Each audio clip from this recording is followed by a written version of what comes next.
Welcome back to Boss Uncaged podcast. This episode, I always say these episodes are interesting, but I really think this episode is going to be a very fruitful episode because I've had general questions, I've had conversations, and I've consulted in the space as well. So I kind of like appreciate what Amy does, and she does it on a particular level and scale to actually help entrepreneurs, help retailers. So what we're going to be talking about today, and by her nickname, you're going to know, right? I'm going to call her the eCom traffic boss.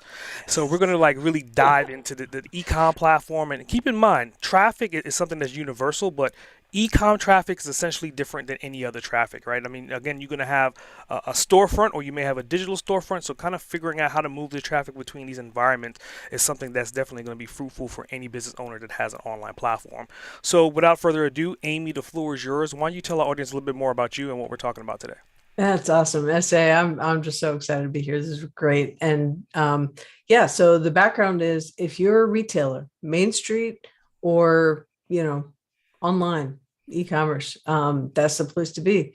There's so many businesses that shuttered just during the last couple of years because of, the pandemic. I mean, whatever your thoughts are on it, businesses were closed and that it doesn't have to be. So getting on e-commerce, if you're a Main Street store, you need to be online. If you're online, you need to know how to get people into the store. And there are two totally different ways of selling. So if you're selling offline and you're selling online, they're two different animals. And that's what I help people with. Cool. So, I mean, obviously, part of doing my due diligence, and I found that you had like this case study, and it was like a remarkable case study, and it was like $81,000 in 6 weeks. Okay, Yeah. first of all, anyone that's an e-commerce that's first starting out, like I don't want these numbers to be kind of scary numbers, but first of all, how did you do it? I'm sure that client is one of those clients that's probably ringing your phone off the hook left and right, trying to figure out how they can do more. Let's talk about that case study for a minute. Absolutely. Yeah, that was a good job finding that because that was a couple of years ago. So that particular one, the client came to us, me and the team, and excuse me, there was so much stuff that was broken on the inside of their store. And so the basic 1-2 punch is they had the store, it was on Shopify. That was the selling platform. And then Facebook ads, that was how they were getting traffic to the store. But there were problems, like many problems, like so many things broken inside the store, inside the Facebook account. It took me 6 weeks to untangle it. It was like a ball of yarn, and just untangling and pulling and oh, that made a knot. And oh, so in 6 weeks, I had the thing all straightened out. And I was the lead tech on that particular, account. And so we got it going, turned on the ads, made sure that they were tracking properly and all the technical stuff that happens under the hood. And then, they weren't a brand new business. All right. So $81,000 in 6 weeks, that's great. That's what we were able to do. But, we weren't able to do that before because of the tracking being a problem and you couldn't send people to the ads at the store and have them convert. I mean, there were just so many problems with it. So, and that was just one of many. Shortly after that, I had another client who was selling $100 dresses, right? And then, in a matter of weeks, I got the cost per acquisition, cost per sale down to $3, per dress. So, obviously that's not all profit. It was gross revenue, but that's the kind of thing that we shoot for with every client. Very cool. And I Mhm. mean, you're saying all these different terminologies, and I think you and I are going to have a great episode because, I speak your language and we're going to like really geek out. And I think one of the things that you just said, and I think it was a hell of a segue and a major nugget. You were talking about the Facebook pixels indirectly. So Yes. I want you to kind of talk about it. I mean, anyone that adheres a pixel, they're like, is that a square on the screen? What the hell is a pixel? And Yeah. what does it have to do with Facebook? But I want you to kind of like describe the functionality of the pixel and why is that such a powerful tool? And if you're not using it, what opportunities are you missing out on? Yeah, absolutely. So every advertising platform, whether you're on TikTok, Snapchat, Facebook, Instagram, Facebook owns Instagram, so they work together. Um, you install a tracking code into your website, and that tracking code is called a pixel. Now, don't confuse that with cookies. Cookies are different. I mean, you know that you have a technical background. So, but at the end of the day, whether you're talking about pixels or cookies, it's tracking. And so you need to be able to track people as they go through your website. So you put a pixel on there, you put just this, and it's a little piece of code. It's, a few lines of code, like not much. And when someone comes on the site, they get pixel dust on their feet, and then you can tell when they go anywhere. Now, the good thing with this is that used to work really well. And the bad thing with this now is it's not really bad. It's privacy. We want privacy. Privacy is good. We want to be able to say who gets my data and who doesn't.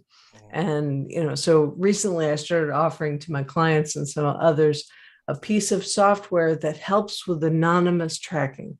And so that's an add-on, in addition to a Facebook pixel, Snapchat, TikTok, whatever, to be able to get more control. But at the end of the day, here's what store owners are interested in.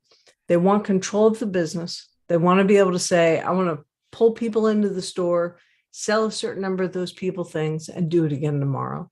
And so between the ad platform pixels and the software that I'm now offering and the ads and everything you do to make sales, now we can make things work really well. Wow, wow. So I mean, like I'm gonna keep going down this rabbit hole because Yeah. I think this is definitely informative information for anyone that definitely wants to jump into the space. So I read some, it was I think a testimonial on, I don't remember if it was LinkedIn or your webpage, but it was someone that was talking about the audience insight. And again, if you don't know about Facebook, you don't know about Facebook ads, like the audience insight tool is like the bread and butter of that entire platform. Without that aspect of it, you're essentially wasting your money. And the review was saying something along the lines that they were wasting money, and then obviously you helped them out, and by helping them creating the audience within a couple of days, they had a higher conversions. Their Yeah. cost per acquisition went down a little bit lower. So I want you to kind of talk about, you talked about pixels, Lila. Let's move into Mhm. like the audience insight tool going into this market sector. Yeah, absolutely. And just as a differentiator, just to clarify for this particular organization that you're asking about, that particular one wasn't talking about audience insights. It was an audience within an ad campaign that Okay. I had built for them. Now, to their credit, they were doing a really good business when they came to me, but anything that's good, you can always make it better. And so they were at, I don't remember exactly, but I want to say 15,000 a day, in revenue. And we were able to get them over 20,000 a day. But so here's the important thing about what you're asking. Every piece of marketing that you do, this, it starts with who. It starts with who am I talking to? And you have to get that right first before you do anything cool with technology or colors or messaging or anything, whatever it is that you like about the business, you have to know who you're talking to first. And so that's what that particular testimonial was about. They had a lot of their audience dialed in that particular ad campaign. I got in there and showed them some tricks, and it really it narrowed the field. But what that did was explode revenues for them. Wow. So I mean, I Mhm. think the key word from that statement is like the who, right? So like we're talking to you and we're learning about you. So if you could define yourself in 3 to 5 words, what would those 3 to 5 words be? Oh, I'm a little bit serious. I'm a little bit intense. Hmm. I'm a little bit focused, uh, driven. That's four. Yep. I think I landed it. Yeah, I definitely see that. I mean, even like watching your content and listening to like the way you speak about what you speak about in your particular topic matters, like you're 100% zoned in on that particular bit of information. So let's talk about like the negative side of what you do, right? I mean, obviously, on the positive side, you help with revenue, you help with conversions, you help with like acquisition costs, you help with all these different things, and obviously, you're helping grow audiences as well. Mhm. But what is the worst example that you can kind of talk to without naming names of a Sure. client that you've dealt with that essentially turned your hair gray and you wanted to pull it out? Yeah, it's there right now.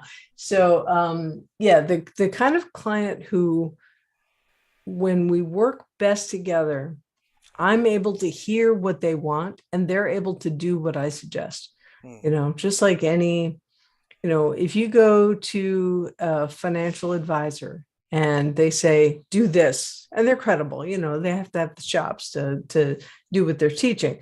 But if you go to that financial advisor and they've got the know-how and the background and the vehicles to get you there, and you go and you ask them questions and then you don't do what they say, well, shame on you.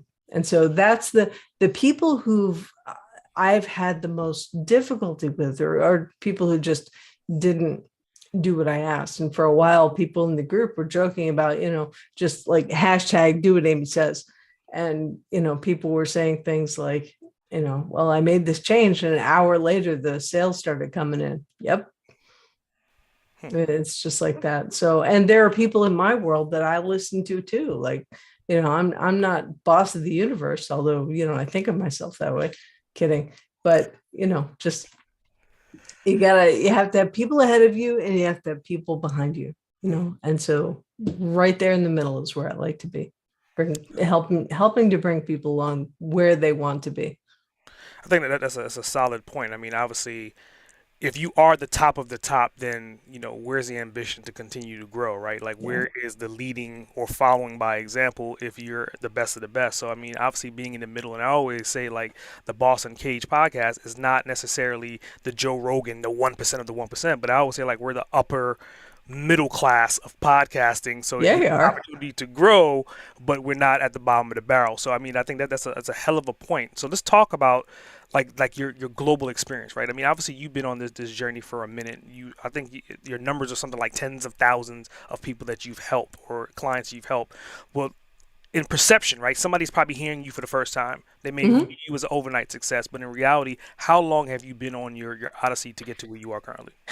Yeah, absolutely. So I've been in business all day, every day since April of 2008. And then before that, it was part-time. And, so I got my first email address in 1996, I think. And, just sort of, it took off from there. I mean, I got a computer shortly after that. Um, I bought a list, I wrote a letter, and I did a just a little project thing to see if I could sell stuff online. And I sold a bunch of stuff on eBay when eBay was only a couple of years old, and it took off from there. But, for me, my work is when I wake up in the morning, I have a little bit of quiet time, focus my mind, and then get on to the day. And usually that's anywhere between 3 a.m. and 6 a.m. And then just go. And, I study marketing, I study advertising, I study selling. I nurture relationships, because at the end of the day, you got to know your craft and you have to know the people that you're working with. And that's what I do all day, every day. I think that's very cool. That I mean, to the point to where people they hear sales, and they hear front store, back end store, online store, offline store, but in reality, you're really boiling it down to understanding sales and marketing, right? Understanding these strategies, these techniques, and the advertising.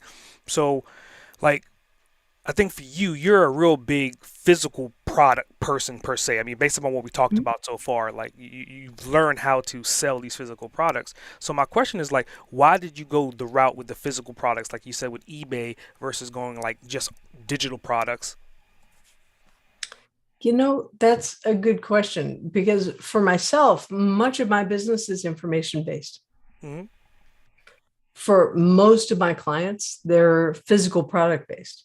Hmm. And we've done, everything from eBay, Etsy, Amazon, WooCommerce, BigCommerce, Shopify, like all the platforms. At the end of the day, it all boils down to the same thing. Who's on your list and what's your offer? Who's on your list and what's your offer? And then the other thing that, looking back, I realized that I've always been on the beginning edge of whatever is happening next. So like when I first got started online, I was in content. Well, who knew that you could write a bunch of articles? And we didn't call them blogs then. It was just a website. And I built a website and had a bunch of articles, and people came and read stuff. Okay, cool. Now what are you going to do? And I made some ebooks and I sold those. So, I got my start in information, Hmm. but Web 2.0, which is where you can actually engage with people. That wasn't a thing. Well, then it became a thing. And now we're getting into, the software that I was alluding to a little while ago, the ads group system. Now we can track people the way enterprise businesses track people. They've never all the problems that we're having on the ads platforms now, enterprise businesses don't have those problems. So that's what I'm able to offer small business now. But again, you're only as good as your data, your list, and your offer. What are you selling and how are you selling it? Hmm. It's definitely interesting. So, I mean, on that journey, right? I mean, obviously, you're talking about your primary bread and butter is essentially information, but what you're helping these clients with is essentially physical. My next question kind of makes me, I'm thinking, I'm processing in my head. Because I mean, there's so many different ways I can go with this, right? Yeah. If you can go back in time and change one thing on your journey, right? Like when would you go back to, and what would you change, or what would you say to yourself to make these changes happen a lot faster? Ooh, that's a great question. Because, I look back all the time and I'm like, oh, this could have been so different. Um, and I'm my first inclination is to say that I would take an interest in my personal health earlier. I just had a big birthday and like it incentivized me to, do some healthier things. And so maybe that would have been the thing. But um I don't know. The thing about looking back. All right. So I have a rule and I tell people this all the time. If you ask me a question, it can't be hypothetical. Mm, Don't ask me hypothetical questions because I don't know. Like Amy, what would you do if someone shot your dog? Well, I don't know. So like, how could I respond to that? Right. So, but the other thing is don't look back with regret. mhm, Don't look back with regret. I think that's probably the best way that I could answer your question is, don't look back with regret. Would I have done things different? I mean, I'm an extreme introvert mhm, and I'm highly motivated by relationships with people. There's some conflict there. And so that's been for me, like, I don't want to self promote. I've been back of the house like most of my career. And now, just now, 14 and a half years into my business, I'm starting to promote. mhm. I've been referral based. I've been like word of mouth for over 14 years. And just now I'm starting to promote. So, and I think, the slowness that would not work in a physical product business. You have to put the word out there about, what you're doing and how you're doing it. But with a service business, you can grow slowly Mhm. like that. But it's all relationships.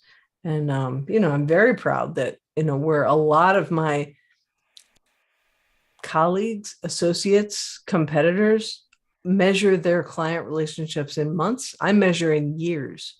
So the relationships, building integrity with the people that I'm working with and the people who ask me questions, um that's huge. I guess to come back to your question, I don't think I change anything. I'm happy, even with the things that I don't like about life and business. I'm happy with all of it. Very cool. So I Yeah. mean, this continue and keep traveling backwards, and I'll change the structure of this next question, right? Like, what kind of kid were you? I mean, obviously you're saying like you're very laid back, but at the same time, you like to build relationships. So I would kind of see you kind of being a kid that with your friends that you had back then, some of them you may have right now. So I mean, obviously, correct me if I'm wrong, but like, let's talk about you as a kid. So, and I'm asking you this question because the listener, they may have this child sitting in their living room right now, and Mhm. then you can probably give them an eye opener to kind of realize how to help their kid grow and scale. Absolutely. Absolutely. That is a perfect question. So you're listening to this podcast with your child or a child who's a friend. Help them explore. Just help them explore. I mean, I think I was 11 and 12 years old. My mother sent me to a computer camp for a week, learning how to program in BASIC. I mean, that was just brilliant. I I didn't know the first thing about computers or what programming was, but I went there and did that thing. And that is a lifelong memory, where I could, just be excited that, somebody looked and saw potential there. And, it was only in retrospect that I could see the value in that experience. So if you have a kid who's with you, see what they like, see what their natural aptitudes are, and help them discover what's out in the world. I have a friend who not too long ago was complaining to me that her son only likes to play computer games. And I said, well, gaming is the basis for a whole lot of, advance in technology culturally. So I wouldn't be too concerned about that. She's worried that he's getting a very narrow experience of life, but if that's what he's interested in, there are other ways to engage with people, and the world is changing very quickly. And engaging online happens all the time on like Twitch and YouTube gaming, and there are all kinds of ways to make that a good thing. So don't make it bad. The world's changing very fast. Very cool. Very cool. So I mean, with that, and I'm putting you back into your adolescence, right? So, Oh, don't put me there. I'm, I'm so kidding. I'm kind of trying to like to paint this picture, right? So I mean, obviously you grew up in a particular household. Like, were there any entrepreneurs that you were surrounded by? It could have been one of your parents, an aunt, an uncle. Like, where are you getting this entrepreneurial insight from? I don't know where they came from. I think I was born with it because I don't know anybody who's an entrepreneur. I don't know anybody who, my mother, my parents are both still living. And my mother says, Amy, I don't know what to tell people that you do. And that's just always been true. I mean, I just, it, it's outside of her scope of, Hmm. you know, how the world fits together. I mean, we talk about it, and she knows I work, so that's good. But yeah, I mean, I don't know. Yeah, it's funny for the listener that's listening. You heard that moment of silence, but if you're watching the video, you can kind of see she's really like trying to like recap and think and process. Like, was there anyone like? But I mean, to your point, I mean, I think entrepreneurs are there's two different types of entrepreneurs: entrepreneurs that are like born into it, and entrepreneurs that grow into it, right? So like what you're saying is like you were just born that way. So I mean, that kind of my next question is like, were you kind of like the kid that had like a little side hustle growing up, or when did you start to really become an entrepreneur? Yeah, I tried to have a side hustle. I think I was 7 or 8 years old. So that means it was the mid 70s. Okay. And my parents had a house on a dead end street. So it was just very quiet. Well, one day I decided I'm going to go sell water. I didn't have any lemons. I didn't have any lemonade mix or Kool-Aid or anything. I go outside. I'm going to start selling some water. It's hot. So my mother said, no, you can't do that. Well, guess what? Dasani and all these, everybody sells tap water now. She's like, no, you can't do that. Well, I was 20 years ahead of my time. And that's the way I choose to look at that story. That wasn't squashing a dream. She didn't want her daughter hanging out on the street, first of all. So, that's one thing. But you don't sell your neighbor's tap water. That was what she saw. I saw a business opportunity. I saw a hot day with thirsty people. Well, I mean, you have the hustler's insight for sure. Yeah. So this talk about like, okay, so obviously that's the way you grew up. You kind of were just born into it, and you were kind of leading the pack. How do you currently like juggle and manage like your work life with your family life today? We don't have any kids. My partner and I both work from home, and I have a very quiet life, and I like it that way. Um, like I said, I get up early, I have quiet time, go to work, and my aim every day is to reach people so that I could be helpful to them. And when I'm running it's a service business. It's no accident that it's called a service business. It's my job to be of service. So how am I going to do that? How am I going to reach people during the day? Am I going to write a book or an article, or talk to people like I get to meet you today, and who knows what'll come of this, and then you know um just be of service. I mean, look to see what I can bring. And my focus happens to be e-commerce retail businesses. Mm-hmm. That happens to be my focus and my specialty because I have a technical ability in that field. So I don't go breaking that up and go looking for different fields to go work in. Mm-hmm. I stick there, and that's what works. And so when people reach out and they have questions, sometimes I give, sometimes I charge. I mean, I have a program, I have books that I sell, I have, software subscription, there are all these things that people can buy into. But if they have a question, sometimes they just call or, chat or Zoom or text or whatever. And sometimes I just give. So, it's, I'm not going to get all woo woo, but there's a lot of good energy behind all of that.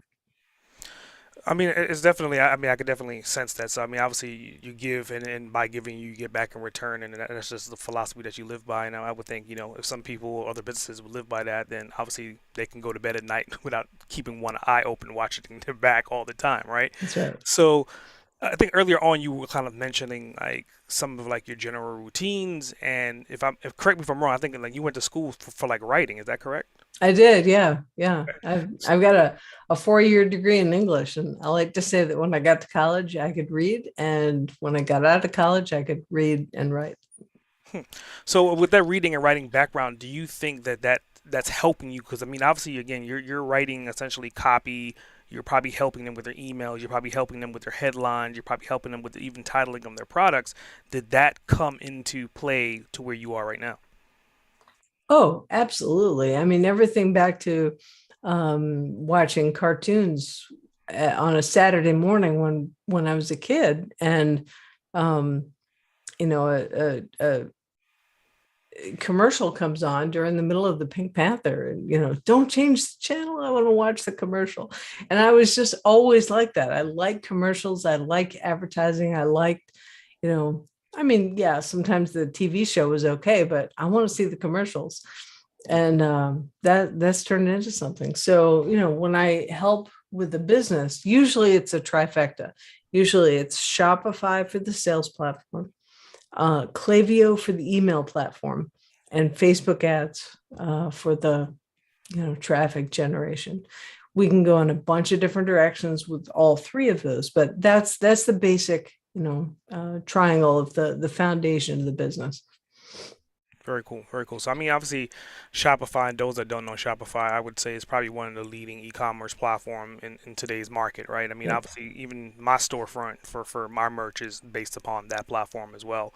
Good. So, Yeah. like, I want to talk about like going off topic a little bit. Like, what does your morning habits and your morning routines look like? Because again, obviously, you're a very focused individual. You're highly detail oriented as well. So like when you wake up in the morning, I mean, I think earlier you said something like around 3, 4 o'clock, 5 o'clock. So like, what are you doing in that time frame? Yeah. Well, I get up, I have my quiet time, which for me is a spiritual thing, and just sort of like, all right, I'm back on the planet, I'm awake now. I said I have a cup of coffee.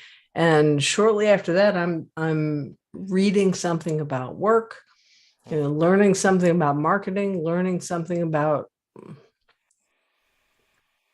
communication, messaging, writing. And then not too long after that, I start writing. And, I've got one book published, an ebook that I send out to people. I've got two other books in the works right now. Um, articles, there's always articles to write, always. And then, the emails start and the phone starts ringing about usually 7. So Wow. they're long days. I usually don't stop until 5, 6, 7. So they're long days. And I like it. So I mean, obviously, based upon what you just said, you're an avid reader, and I think you kind of dropped that you writing books a couple different times. So like, I want to talk about like on your journey, like what books would you recommend to up and coming entrepreneur that you read that helped you to get to where you are? Oh yeah, man. I actually a couple of years ago, maybe 3 years ago now, because I think it was before lockdown.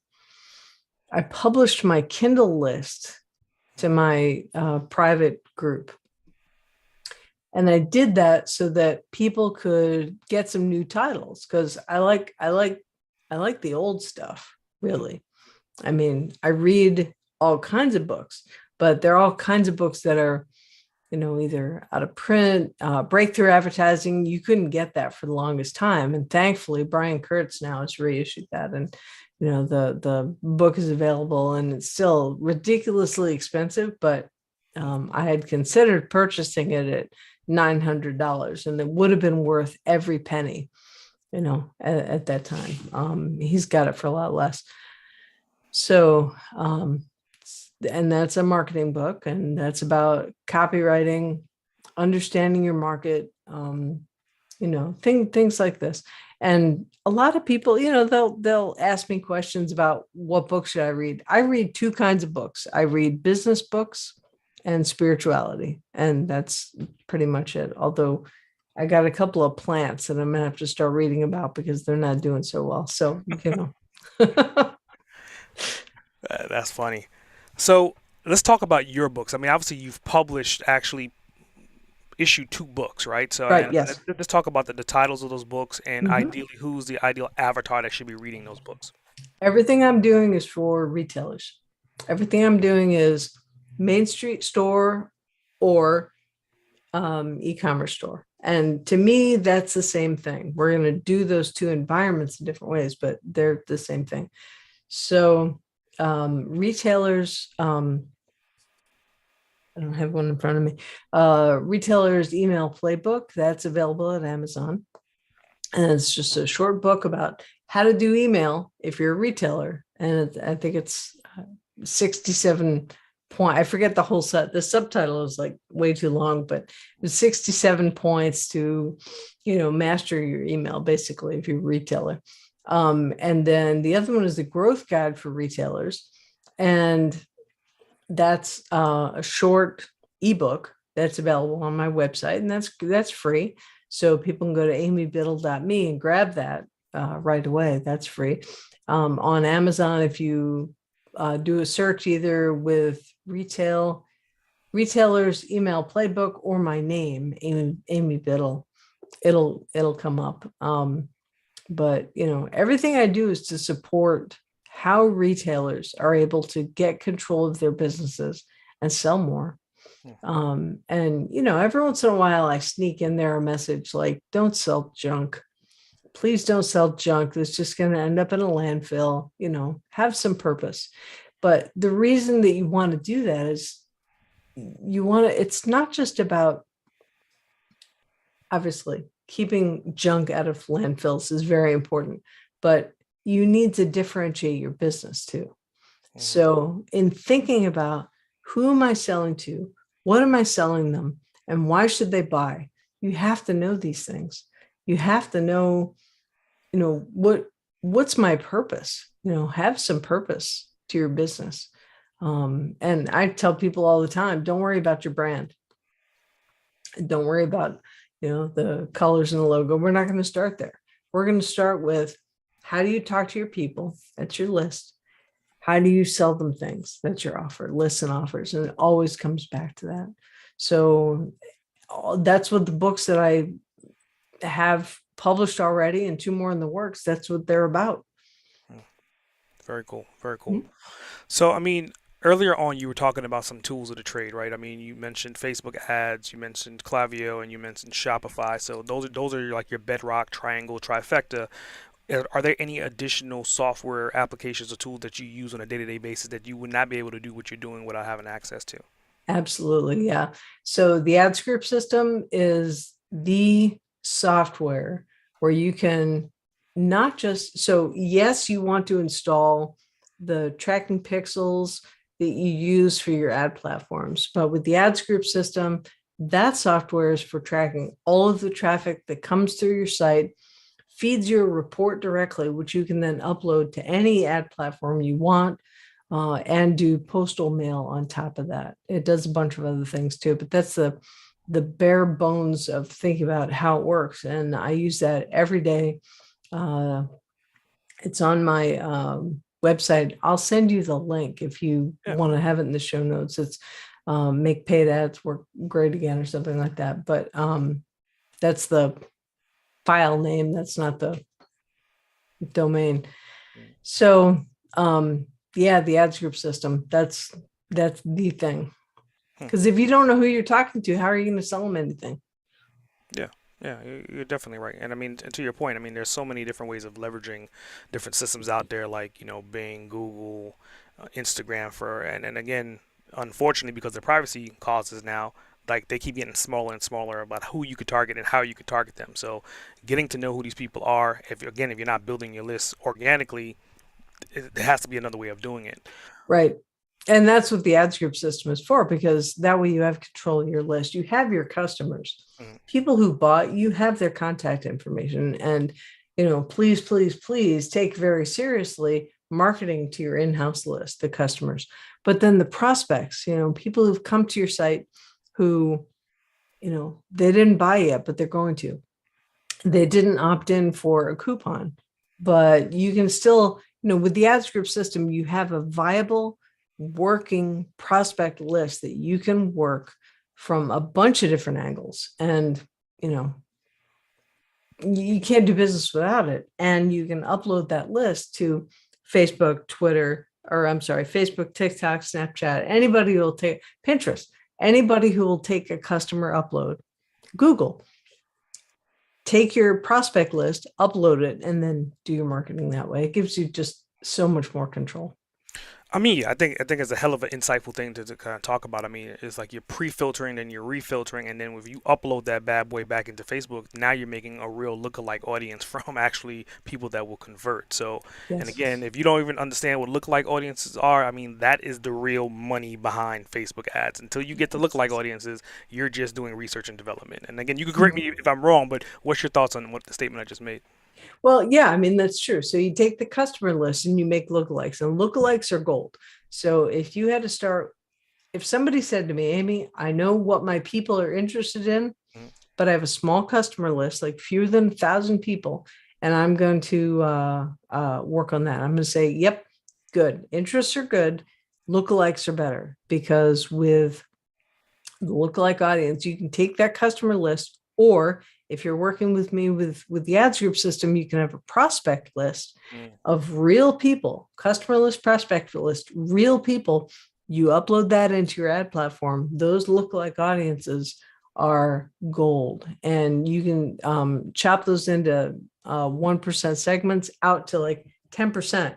The top 10% of everybody who's like, built like, looks like, spends like, lives like, interested in, everybody in that main audience. So yeah, lookalikes are the bomb. They're the goal. So I Yep. mean, just to talk about lookalike audience in reference to like your ideal avatar. So I mean, obviously you're saying retailers, but there's different type of retailers, right? There's the mom and pop retailer that have one location, and then there's at scale multiple locations, and then there's at mass scale multiple country locations, right? So who is the ideal retail person that you would love to work with? Most of the people that I've worked with have been small. So like small teams, single owner or couple owner, and they have this business, either Shopify, many have been in person, like a brick and mortar business. But they're big enough that until a couple of years ago, they were able to make a living Mm, just on Main Street, selling whatever they sell. But to a person, every single one comes to me and says, Amy, how do I get more customers? How do I get more people in the store? They know that once they get people in, they can sell. They're not worried about that. Everyone I work with is a brilliant merchandiser, but merchandisers are not marketers. It's a different way of looking at things. It's a different approach. mm. Very, very cool. So let's say we're talking to them, right? And like, I think you made a good point about them being merchandisers and they're not marketers. What words of wisdom would you like to deliver to them right now to kind of help them to move forward on their journeys? Absolutely. So if anybody's listening and you're really good at taking beautiful pictures of beautiful products and displaying them beautifully on your Shopify store or any platform, it doesn't matter. Keep doing that, but add in some words. Use the collection space on there's space for text on collection pages. There's space for text for product descriptions.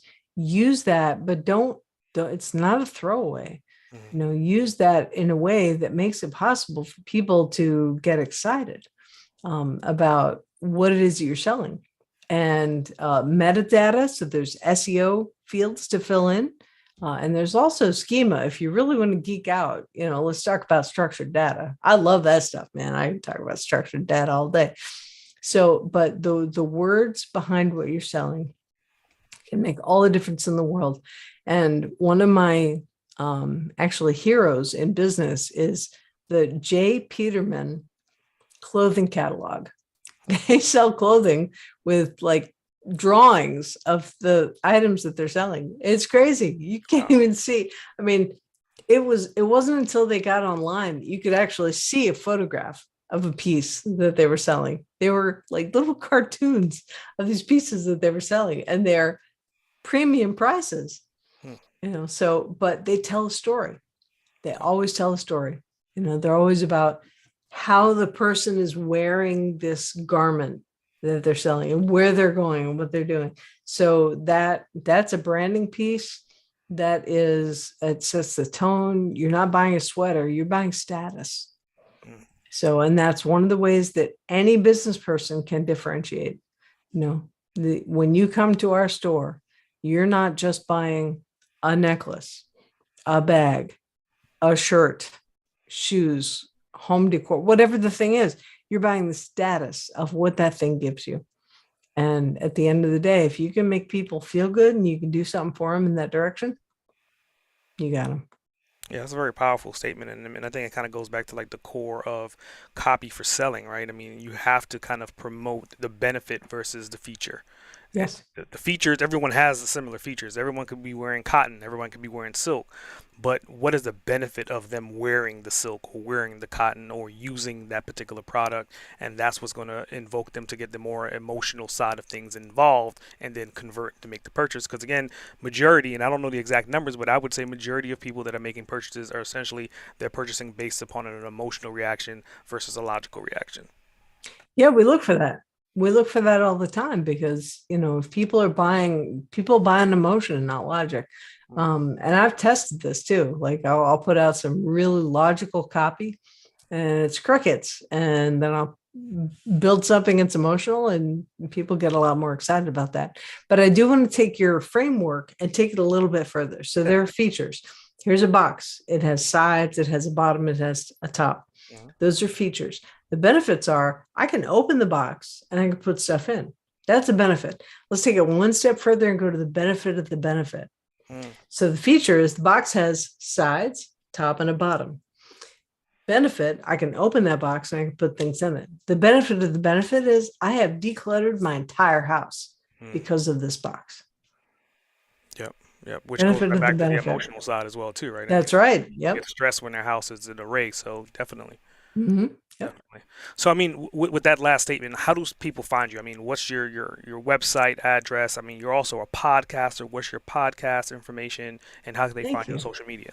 Yeah, that's great. I'm excited to talk about that. So amybiddle.me, AMYBIDDLE.me. That's my website. It's very compact, but it's just like anyone in business. I eat my own dog food, right? So it's on a Shopify platform, and I use the blog feature. I use the page feature. Shopify has a whole lot of flexibility with how all this stuff works, so that's why I do it.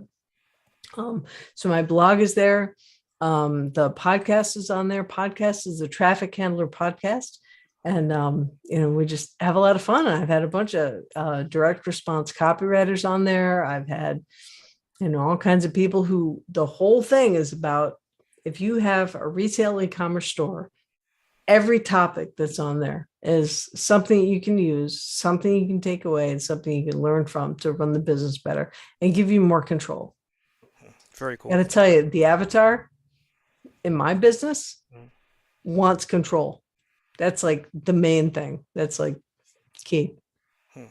So on your podcast, have you had a podcaster on your podcast to talk to your retailers about the power of podcasting in retail yet? Ooh, that's meta.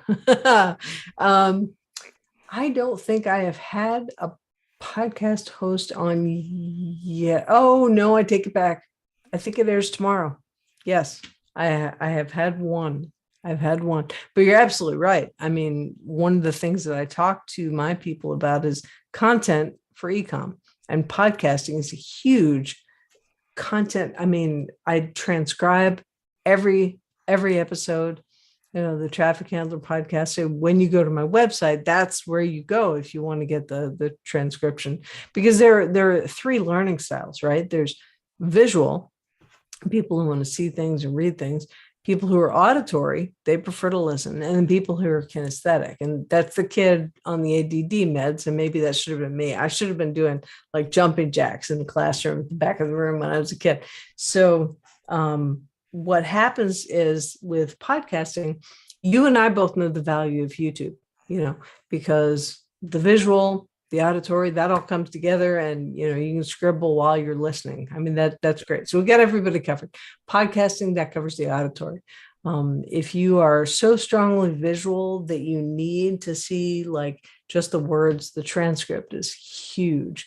And there are a lot of people who have a learning style that says, okay, I need to read while I'm listening, or I just need to read. And so that's one of the reasons that I, sprung the extra expense, to be able to put a transcript on every episode. Very cool. Very cool. And I mean, I think it's definitely a hell of a thing because I mean, obviously, I'm a podcaster and I started my podcast 100% audio before I even got into YouTube, which I think before we started the show, I was having a conversation because, in my systems that I have for onboarding whoever I'm going to interview, I ask general questions. And one of the questions was like, how did you find out about the show, or who recommended the show to you? And then yours was a little bit different than everyone else because everyone else is coming through like all my pipelines, and yours was like search. And I was like, what? Search? Like, where did you? And then after that, you were saying that you found this through YouTube. So it was definitely interesting to kind of hear your road to Boss Uncaged. So going into that, right, I want to kind of ask you a bonus question, or two bonus questions, actually. One is, with all the achievements that you've dealt with, I mean, obviously, you've had 10,000 clients. You had the $81,000 person in 6 weeks, and that was not the only time that's ever happened to you. What is your most significant achievement to date? Ooh, I really think when a human being in the world that we live in, with all of the conflict and all of the stuff in the world, and I don't care what side of the aisle you're on or what side of any conflicts, when we can live together and just be like, be good to other people, be calm, be peaceful, don't fly off the handle, don't be reactionary. I think it's a win for anybody. And that's the space that I want to live in. And so, one of the things that I use my little tiny empire of fame for is to help give that to other people. So when I have the opportunity to say, just be cool, be balanced, it's all right. That's a good use of a platform to me. Very cool. So going into the next bonus question, with that being said, right? I mean, obviously you're a big believer, and I think earlier on you was talking about on one side you're very tech savvy, and the other side you're very spiritual, right? Yeah. So if you could go back in time, or if you could think of anyone dead or alive that you would love to spend 24 hours with, uninterrupted for those 24 hours, who would it be and why? There was a spiritual teacher named Paul Brunton, Hmm. and he died, I think, in the 80s, but a friend of mine studied with him, and his students called him PB, Paul Brunton, PB. He was a prolific writer. He was a very peaceful, balanced person. And I love everything that he writes, and I would like to have met him. Hmm. He's the guy. Yeah. Very cool. And I think I kind of set up those dominoes. I was like, she's either going to pick one or the other. Is it going to be somebody tech or somebody spiritual? It's going to be one or the other. Yeah. He was low tech, man. He was totally low tech, but he was a world traveler and, a very peaceful person, traveled the world, understood Eastern and Western thought and brought them together in a very interesting way. Um, so yeah, Very cool. he's the guy. Very cool. So going into closing, man, you're a fellow podcaster, and I like to close out my podcast by giving the other person I'm interviewing an opportunity to interview me. So now the Boss and Cage podcast is officially yours, Cool. and I'm your guest. Do you have any questions for me? I do, because I've heard you mention this on other episodes. I've watched a bunch of them. I say watch, I mean, it was on YouTube. So you have mentioned that you had a stroke, Hmm. and that's no joke. That is absolutely no joke. So my first question to you would be, what have you had to do to overcome from that? It took about a year. It took a year. One thing that I lost in that hurdle was like my speech. I'm a native New Yorker, so I speak and I move with my hands. I kind of feel like I'm a descendant of an Italian, right? So Yeah. but unfortunately, it took me a year to kind of build back up to this level of confidence and speak the way that I speak. So that was one thing. In addition to it, I had lost, like the right side of my face was drooped down, my right hand and my right leg was not fully functional. So that took me a little bit of time to kind of get full motion back. Just, I'm a rock climber as well. So like just being able to do a pull up, I had no grip strength on my right hand. So just like squeezing balls and trying to climb stuff, just kind of getting enough strength back. So all of that collectively took me about a year worth of working at it day and night to kind of get to where I am right now. And then it was like, okay, what am I going to do now that I can actually walk and talk again? And that's when I started doing podcasting. Wow. Wow. That's amazing. I mean, that must have been your full-time job, because that's a huge success that you've had. I mean, yes and no. I wouldn't say I take it for granted, but I look at it as just another hurdle, another obstacle, and it just becomes part of my story. So anytime I get confronted with someone that's going through something, I'm not just the person to say, "Well, yeah, you can push through it." I've actually been through some shit now, and I can actually say I've overcame it. And the way I overcame it was essentially mind over matter. I did not let the depression, because I think people don't realize when you have a stroke, the chemical formulas of your brain completely kind of change, and then you go through like this depression stage. And the doctors kept telling me about it, and I was just like, yeah, whatever, okay. I'm steadfast, and then I got hit with it, and I was like, oh, that's what the hell they're talking about. So I had to kind of really fight that to be able to physically recover. Yes. That's amazing. That's, I mean, just I know older people, older than me even, who have had strokes, and it takes work. So I'm amazed by that. So I have another question. Yep. Um, it's a leap in a totally different direction. And I know that you are also an author, Yep. but what's your favorite book that you didn't write? Wow. Wow. Kind of like you, I mean, I have a split personality, right? So, like on one side, it would essentially be like a technical book, and on the other book will kind of be like a self-help motivation book.